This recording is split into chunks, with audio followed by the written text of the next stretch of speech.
వాళ్ళే అనేదానికి వస్తుంది ఏంది ఈ భాగవతము అంటే ఇప్పుడు అయితే పార్టీలో లేడు కదా తాత. ఇక బయట ఉండి విమర్శలు చేస్తే దానికి ఇదేముంటుంది. అందరు విమర్శలు మస్తు మంది చేస్తారు. కాంగ్రెస్ వాళ్ళు చేస్తారు, టిఆర్ఎస్ వాళ్ళు చేస్తారు. వీరు కూడా బయటకు వెళ్ళినారు కాబట్టి వారికి మరి వారికి ఉన్న అభిప్రాయాలు వాళ్ళు చెప్తుంటారు. దానికి అన్నోళ్ళ ప్రతి ఒక్కరికి మనం సమాధానాలు ఏమిస్తాం. ఈ రోజు బీజేపీ కన్యాకుమారి నుంచి కాశ్మీర్ దాకా ప్రజల దీవెన పొందుతా ఉంది. ఒక 3 రాష్ట్రాలు తప్ప మిగతా రాష్ట్రాల్లో గవర్నమెంట్ ఉంది. కేంద్రంలో 3 సార్లు గెలిచింది. ఇక గన్ని కోట్ల మంది ప్రజలు మాట్లాడుతుంటే అందులో కొంతమంది ఈ రకంగా మాట్లాడుతుంటే మనం ఏమంటాం? మరి ఇప్పుడు ఈ కోళ్ళ మొత్తం పూర్తి కడవ జరిగినట్టేనా? ఇక మళ్ళీ ఏమన్నా ఆసన కొడుతుందా? ఏమన్నా వచ్చే ఆసన? ఇప్పుడు మీరే అంటున్నారు కొల్లాగాని. అదే అది ఏమంటుంది అంటే ఉరుకులో పెడితే అవుతుంది. ఆ తెలంగాణలో బీజేపీ అధికారంలోకి రావాలంటే ఉరుకులో పెడితే కావాలి, కానీ నిమ్మలంగా ఉంటోళ్ళు ఉంటే ఏడైతుంది పని అనుకొస్తుంది కోళ్ళాగ. ఇప్పుడు కొల్లాగలకు రైతు జర ఎట్లా చెప్తే అట్లా ఇంటే పంట మంచిగా వస్తుంటది. ఇక మామూలుగా కొల్లాగకు మరి మనం ఏం చెప్పగలుగుతాం చెప్పండి? సో ఇది పెద్ద ఇష్యూ కాదు. ఇవన్నీ పార్టీకి ఇప్పుడు ఎంతసేపు మీకు కావాల్సింది ఏంటంటే వాళ్ళకి మాకు కొట్లాటలు, ఒకరికొకరు కొట్లాటలు, నార్ద మార్షులు అయిపోయారు మీరు మీడియా అంతా. తాడూరు సీనే నాకే అసలు మరి నిజమా కాదా? మరి ఆ కోళ్ళగా గట్ల ఎల్లబోసుకుంటుంది కాబట్టి. అంటే నారదుడేమో వీణ పట్టుకొని తిరిగేది, నువ్వేమో కట్టె పట్టుకొని తిరుగుతున్నావు. ఓ అమ్మా, నేనేమంటున్నట్టే పార్టీ ఈ రోజు ఇంటర్నేషనల్ గా వేరే దేశాలతో వ్యాపార ఒప్పందాలకు ప్రధానమంత్రి గారు బిజీగా ఉన్నారు. ఇక్కడ ఉన్నటువంటి మా ఎంపీలందరూ ఎవరి పని మీద వాళ్ళు ఉన్నారు. నిన్ననే కరీంనగర్ లో బండి సంజయ్ గారు చాలా చక్కగా 25 కోట్ల రూపాయలు కేంద్రంతో తీసుకొచ్చి ఇక్కడ రాష్ట్ర ప్రభుత్వం చేయాల్సిన హాస్పిటల్స్ అభివృద్ధి, వైద్యం ఇబ్బంది పడతా ఉంటే కరీంనగర్ దవాఖాన్లా ఇప్పటి వరకు పెట్టలే 25 కోట్లు తీసుకొచ్చి బండి సంజయ్ గారు అక్కడ డెవలప్ చేస్తా ఉన్నారు. తన పర్సనల్ గా సంక్షేమ కార్యక్రమాలు, సైకిళ్ల పంపిణీ, బీద విద్యార్థులకు పాపం ఒక స్కూలుకు పోనికి ఒక వాహనాలను లేనటువంటి పరిస్థితిలో సైకిళ్లను ప్రొవైడ్ చేస్తా ఉన్నారు. సో అదే రకంగా ఇక్కడ కిషన్ రెడ్డి గారు రైల్వే స్టేషన్ల అభివృద్ధి తిరుగుతూ చూస్తా ఉన్నారు. రైల్వే కోచ్ ఫ్యాక్టరీని పరిశీలిస్తా ఉన్నారు.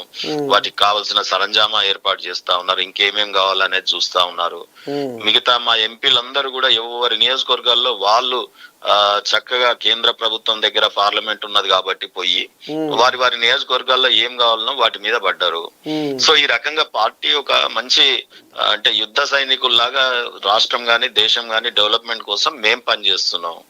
ఇక ఓన్లీ మాటలు మాట్లాడుకుంటా వాళ్ళని తిట్టి వీళ్ళని తిట్టి బట్టలు కాల్చి మీదేసుకుంటా బురద పెట్టుకొని ఒకరి మీద ఒకరు చల్లుకుంటా ఇవాళ రాష్ట్రం కూడా తెలంగాణ రాష్ట్రంలో ఇవాళ రాజాసింగ్ పక్కకు పెట్టండి, ఇవాళ కేటీఆర్ గారు రేవంత్ రెడ్డి గారు అవి ఏం తిట్లు ఏం మాటలు. రాజకీయాలంటే అసలు ప్రజలు ఎంత విసుగు చెందిపోతా ఉన్నారు. కొత్తగా తరం చదువుకున్న యువకుడు కేటీఆర్ కూడా ఎట్లా మాట్లాడుతున్నాడు, ఐఏఎస్ లని నీ అయ్య కూడా ఏం చేయలేడు, ఏంది భాష?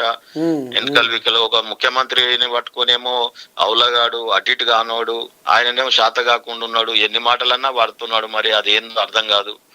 మరి ఈయన బండి సంజయ్ గారు నిన్న కేటీఆర్ గారిని అప్పుడేమో ఉరికిండు, ఏది రేవంత్ రెడ్డిని ఛాలెంజ్ చేసి సోమాజిగూడ ప్రెస్ క్లబ్ లో నేను కూర్చుంటా నువ్వు వస్తావా లేదా అన్నాడు. ఇవాళ మా సీఎం రమేష్ మా ఎంపీ గాని మా బండి సంజయ్ గారు గాని రమ్మంటేనేమో ఇప్పుడు వస్తలేడు ఆ ఉత్తర కుమారుడు, ఉట్టిగా తిరుతా ఉంటారు. సో ఈ రకంగా కేటీఆర్ మరి అమెరికాకు పోయి చదువుకొని వచ్చింది గీ దానికి ఊళ్ళల్లో భాష తెలియదా? గంత దూరం పోయి చదువుకోవాలన్నా? మరి ఎవరు ఇప్పుడు ఫస్ట్ ఎక్కడ స్టార్ట్ అయింది ఇది తిట్ట పురాణము? మనం అంటే నిజంగా కూడా మనం కేసీఆర్ దగ్గర స్టార్ట్ అయింది తాత. అంతేనా? తండ్రి దగ్గర స్టార్ట్ అయింది. అది కొడుకు విపరీతంగా వాడుతున్నాడు. ఇక రేపు మన్మడు ఎట్లా వెళ్తాడో చూడాలి. అబ్బా ఇక ఈ పార్టీలలో గింతే ఉంటది కదా, అటు కాంగ్రెస్ అయినా ఇదైనా. ఇప్పుడు ఆయన రాహుల్ గాంధీ గారు వాళ్ళ నెహ్రూ ముత్తాత, నాయనమ్మ ఇందిరాగాంధీ, రాజీవ్ గాంధీ వాళ్ళ నాయన, వాళ్ళ అమ్మ చైర్పర్సన్ గా ఇంతమంది చెయ్యని పని బీసీలది అప్పుడే చేసేసి ఉంటే ఒడ్డున పడదురు. వాళ్ళు చేయలేదు కానీ ఇప్పుడు మునిమనవాడు వచ్చాట ఇప్పుడు ప్రతిపక్షంలో ఉన్నప్పుడు నేను చేస్తా అంటున్నాడు.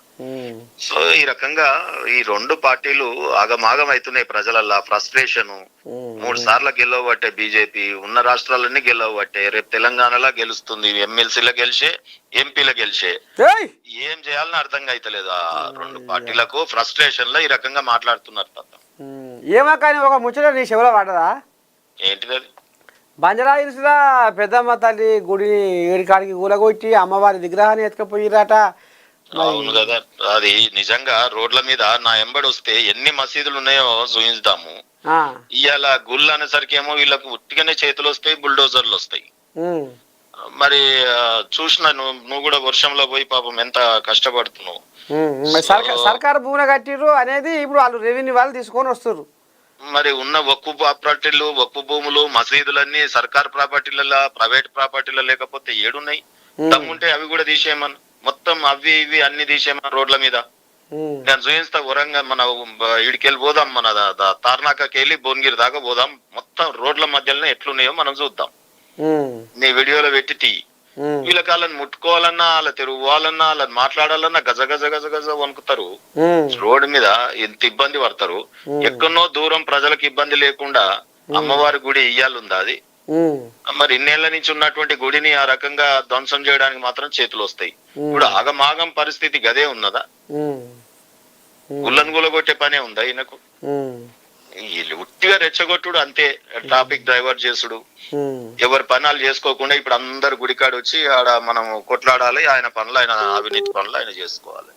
నిజంగా కూడా మొత్తం తెలంగాణ వీళ్ళు ఇద్దరు కూడా కేసీఆర్ కుటుంబం అయినా ఇప్పుడు రేవంత్ రెడ్డి గారు అయినా అంతా కూడా ఒక రాక్షసులు తాను జడి వనమంతా జడగొట్టినట్టు మొత్తం అప్పుడు వెనకట రాక్షసులందరూ తిరుగుతుండే చూడు. ఇక అందుకే ఇప్పుడు బీజేపీ బయలుదేరింది కాబట్టి ఇక ఒక్కొక్కరి సంగతి చూసుకుంటా పోతారు. సరే, ఇక మరి మొత్తానికైతే ఇక మరి బీజేపీ నాయకుడు ఇక ఇంత పెద్ద పార్టీని ఒకరు మాట్లాడిన మాటల మీద మనం చర్చలు చేయాల్సిన అవసరం లేదు కదా. వ్యక్తిగతంగా బలవంతుడు అయి ఉండొచ్చు, కానీ పార్టీ ఇన్ని కోట్ల మందితో ఉన్నటువంటి పార్టీని ఇప్పుడు సముద్రం మీద మనం అలుగుతే ఏమైతే చెప్పు, అది నీకు తెలియంది కాదు. పోయి ఇంటర్వ్యూలు చేసేటప్పుడు సామెతలు ఇటువంటివి చెప్పాలి మీరు. ఇప్పుడు అది సముద్రం, చెరువు మీద చేప అలుగుతే ఏమైతే చెప్పు. మంచి చేప ఉండొచ్చు, నువ్వు కొర్రమట్టవే ఉండొచ్చు, చెరువు అయితే కావాలిగా. కావాలన్నా వద్దా? కావాలి. ఒడ్డున పడేస్తే కొర్రమట్ట అయినా ఉంటదా? ఎవడో కోసుకొని తింటాడు. మరి ఇక్కడ కోసుకొని తినకి కూడా ఉన్నారు ఇప్పుడు బావబొమ్మర్దులు హరీష్ రావు, కేటీఆర్, ఎవడు ఏ పార్టీకి వెళ్ళి వచ్చినా చేర్చుకోనికి రెడీగా ఉన్నారు. వాళ్ళ పనే ఇది, వాళ్ళ పార్టీని నమ్ముకొని పనిచేసిన వాళ్ళు ఉండరు.